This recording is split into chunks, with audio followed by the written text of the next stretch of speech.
क्या दीपिका पादुकोण का वो मशहूर 8 घंटे का शिफ्ट जो नई मां के तौर पर फैमिली टाइम को बचाने के लिए किया गया था, अब उनकी जिंदगी में मुसीबतों का पहाड़ खड़ा कर रहा है? क्यों दीपिका पादुकोण से एक के बाद एक फिल्में छीनी जा रही? क्यों दीपिका पादुकोण के रिश्ते एक के बाद एक लोगों से खराब हो रहे? क्यों दीपिका की पुरानी दोस्त, मेंटोर और उन्हें पहली फिल्म में ब्रेक देने वाली फराह खान से रिश्ते इतने खराब हो गए कि इंस्टा पर अनफॉलो कर दिया गया?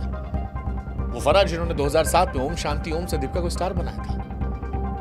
क्या साल 2025 दीपिका पादुकोण के लिए एग्जिट का साल बन गया? एक के बाद एक फिल्में निकाली जा रही है, प्रभास के साथ 2 फिल्में चली गई, या फिर ये सब कुछ नेगेटिव पीआर का गंदा खेल है, इंडस्ट्री के पुराने नियमों से टकराने का नतीजा है? सवाल ये भी कि दीपिका के एक एक दोस्त धीरे धीरे गायब क्यों हो रहे हैं? क्या वर्क लाइफ बैलेंस करने की जंग, अपने हक के लिए लड़ाई करने की जंग दीपिका पादुकोण को गायब कर रही है बॉलीवुड से?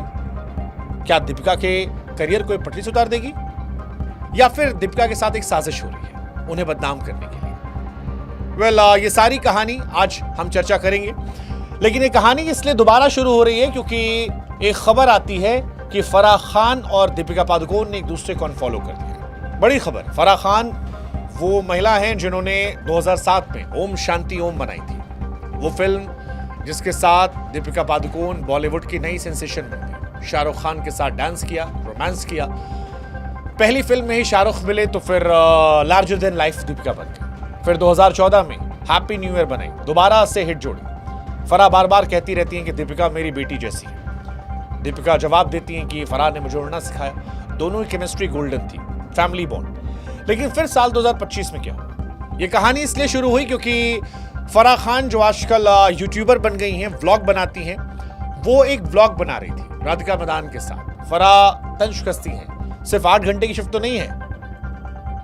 जवाब आता है कि नहीं, मैं तो 48-56 घंटे तक काम किया। फिर फराह कहती है ऐसे ही तपकर सोना बनता है। लेकिन फिर फैंस को यह लगा कि ये 8 घंटे की कहानी क्या दीपिका पादुकोण पर टॉन्ट तो नहीं है?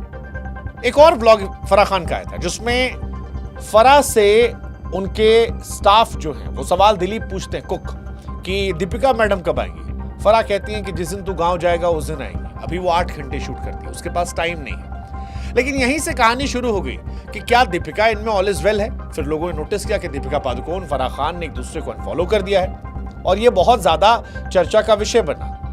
हालांकि फराह खान की तरफ से बाद में स्पष्ट किया गया कि वो दीपिका को कभी फॉलो करती ही नहीं थी। इंस्टा पर वो कम्युनिकेट नहीं करती, डायरेक्ट मैसेज या कॉल करती, बर्थडे विश या पोस्ट नहीं करती। खैर, कुल मिलाकर दीपिका पादुकोण को लेकर ये सारी खबरें जो हैं ये बार बार सामने आने लगी और लोगों ने सवाल पूछा कि ऑल इज वेल या फिर अब कुछ गड़बड़ हो रहा है। कुछ कहानी ऐसी जो सवाल उठ रहा है। ये कहानियां फॉलो अनफॉलो की हो सकता है सच हो सकता है झूठ हो सकता है नेगेटिव पीआर का हिस्सा हो, दीपिका पादुकोण को बदनाम करने के लिए। लेकिन दीपिका इस बीच में काफी चर्चा में रही है, उनके हाथों से फिल्म निकली है और इसको लेकर भी सवाल उठना शुरू हुआ है कि क्या ये दीपिका का स्टैंड था जो ले रही थी, या फिर सिस्टम से लड़ने का खेल? आमिर खान के एक बयान को भी लोगों ने दीपिका पर टॉन्ट माना जिसमें कहा गया कि अपने कुक का पैसा, फलाने का पैसा, ढिमकाने का पैसा लोग खर्चा करवाते हैं।